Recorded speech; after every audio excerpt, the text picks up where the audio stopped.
Shalom saudara-saudara yang dikasihi oleh Tuhan. Salah satu semangat yang ada di zaman akhir itu adalah individualistik. Atau dalam bahasa yang lebih ekstrim negatifnya adalah semangat egois.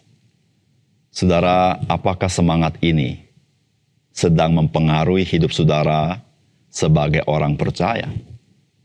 Saudara, jikalau memang itu terjadi, saudara, kita tidak bisa menjadi terang dan garam bagi dunia ini. Hanya orang-orang yang hidup tidak individualistik atau tidak egois yang dapat jadi berkat bagi orang lain. Salam jumpa dalam program Tuhan adalah Gembalaku. Saudara, salah satu perkataan yang perlu kita camkan dan miliki sebagai orang percaya dalam hidup kita adalah kalimat seperti ini. Apakah yang dapat saya bantu? Saudara, berapa banyak orang percaya yang memiliki semangat dunia zaman akhir yang berkata, saya tidak peduli. Saudara, sebagai orang percaya, jikalau kita memiliki semangat saya tidak peduli, saudara, kita tidak pernah menjadi berkat. Namun justru kita harus mencamkan dan memiliki kalimat apakah yang saya dapat bantu. Saudara, di zaman akhir ini, salah satu pencobaan, salah satu kerusakan yang dapat dilakukan kepada persekutuan orang-orang percaya adalah sikap egois, tidak peduli satu sama lain. Saudara, bukan saja merusak intern gereja itu sendiri, tetapi merusak fungsi daripada gereja itu sendiri, sehingga gereja tidak dapat menjalankan panggilannya. Saudara, panggilan Tuhan bagi gereja adalah menjadi garam dan terang dunia. Saudara, untuk melihat apakah gereja di mana kita beribadah itu memberikan indikasi bahwa gereja kita sedang berfungsi sebagai garam dan terang dunia. Saudara, indikatornya mudah.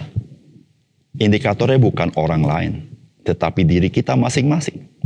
Saudara, apakah kita berkata, saya tidak peduli dengan apapun pergumulan gereja? Atau kita berkata, apa yang dapat saya bantu di dalam pergumulan gereja bersama-sama?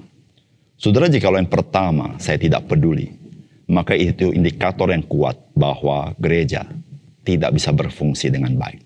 Tetapi saudara, jikalau setiap anggota gereja berkata apa yang bisa saya bantu untuk saya terlibat, bergumul bersama-sama, saudara, pada saat itulah saudara, gereja menyatakan terang Tuhan bagi dunia ini.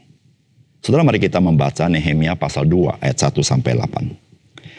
Pada bulan Nisan tahun ke-20 pemerintahan Raja Artasasta, ketika menjadi tugasku untuk menyediakan anggur, aku mengangkat anggur dan menyampaikannya kepada raja.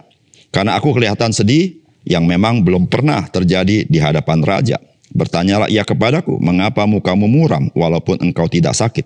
Engkau tentu sedih hati. Lalu aku menjadi sangat takut. Jawabku kepada raja, hiduplah raja untuk selamanya. Bagaimana mukaku tidak akan muram kalau kota tempat kuburan nenek moyangku telah menjadi reruntuhan dan pintu-pintu gerbangnya habis dimakan api. Lalu kata raja kepadaku, jadi apa yang kau inginkan? Maka aku berdoa kepada Allah semesta langit. Kemudian jawabku kepada raja, jika raja menganggap baik dan berkenan kepada hambamu ini, utuslah aku ke Yehuda, ke kota pekuburan nenek moyangku, supaya aku membangunnya kembali. Lalu bertanyalah raja kepadaku, sedang permaisuri duduk di sampingnya, berapa lama engkau dalam perjalanan dan bilakah engkau kembali? Dan raja berkenan mengutus aku sesudah aku menyebut suatu jangka waktu kepadanya. Berkatalah aku kepada raja, jika raja menganggap baik, berikanlah aku surat-surat bagi bupati di daerah seberang sungai Efrat, supaya mereka memperbolehkan aku lalu sampai aku tiba di Yehuda. Pula sepucuk surat bagi Asaf, pengawas taman raja, supaya dia memberikan aku kayu untuk memasang balok-balok pada pintu-pintu gerbang di benteng bait suci, untuk tembok kota dan untuk rumah yang akan kudiami. Dan raja mengabulkan permintaanku itu, karena tangan Allahku yang murah melindungi aku. Saudara yang dikasihi oleh Tuhan, Nehemia menjadi teladan bagi kita bagaimana ia sangat perhatian dan memiliki keprihatinan kepada kondisi umat Tuhan. Saudara, semua itu terjadi karena Nehemia mencintai Tuhan. Dan tentu saudara, Nehemia tahu akan rancangan Tuhan bagi umatnya. Saudara, Nehemia tidak menyalahkan orang lain dengan kondisi Yerusalem yang seperti itu. Melainkan saudara, dia sendiri merasa bahwa dia bertanggung jawab untuk apa yang dialami oleh umat Tuhan. Saudara, ada pertanyaan bagi kita adalah apakah kita memiliki hati yang seperti ini kepada gereja Tuhan? Saudara, kita harus ingat, saudara, Tuhan Yesus, dia memiliki keprihatinan, perhatian, dan kebersamaan dengan gerejanya. Saudara, sudahkah saudara memiliki hati seperti hati Tuhan Yesus itu? Saudara, apakah pesan firman Tuhan bagi kita? Saudara, yang pertama, saudara turut merasakan pergumulan gereja Tuhan merupakan salah satu keserupaan kita sebagai orang percaya dengan Kristus yang turut merasakan kelemahan-kelemahan kita. Saudara, firman Tuhan berkata, pada bulan Nisan tahun ke-20 pemerintahan Raja Artasasta ketika menjadi tugasku untuk menyediakan anggur, aku mengangkat anggur dan menyampaikannya kepada raja karena aku kelihatan sedih yang memang belum pernah terjadi di hadapan raja. Bertanyalah ia kepadaku, mengapa mukamu muram walaupun engkau tidak sakit? Engkau tentu sedih hati. Lalu aku menjadi sangat takut. Jawabku kepada raja, hiduplah raja untuk selamanya. Bagaimana mukaku tidak akan muram kalau kota tempat penguburan nenek moyangku telah menjadi reruntuhan dan pintu-pintu gerbangnya habis dimakan api. Saudara, Nehemia adalah juru minuman raja. Saudara, kita tahu, saudara-saudara, raja memiliki kekuasaan yang absolut. Dan penilaian dari raja adalah penilaian absolut. Dan tidak boleh, saudara, ada orang melayani raja dengan tidak senang hati. Namun saat ini Nehemia melayani raja dengan muka muram. Saudara, Alkitab berkata ketika raja menegur Nehemia karena mukanya muram, maka Alkitab mencatat Nehemia begitu ketakutan. Karena saudara-saudara memang tidak boleh dan tidak pernah sebelumnya ada orang melayani raja pada zaman itu dengan muka yang kurang senang. Saudara, Alkitab mencatat bagaimana Nehemia, dia menyampaikan kepada raja apa yang menjadi kesusahan hatinya.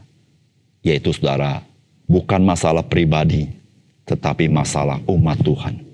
Saudara, di sini kita melihat bagaimana Nehemia turut merasakan pergumulan umat Tuhan yang berada di Yerusalem. Sehingga itu mempengaruhi seluruh kehidupan dia.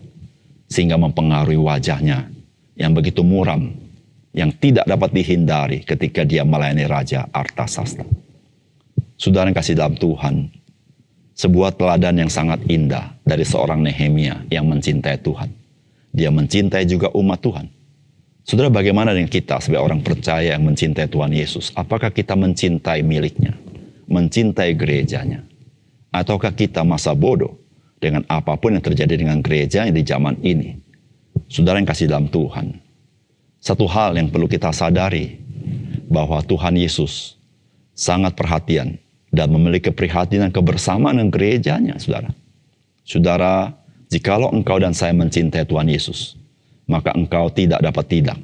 Engkau pun dan saya juga akan mengasihi gereja. Saudara, tahukah saudara pergumulan gereja di mana engkau beribadah, di mana engkau bersekutu?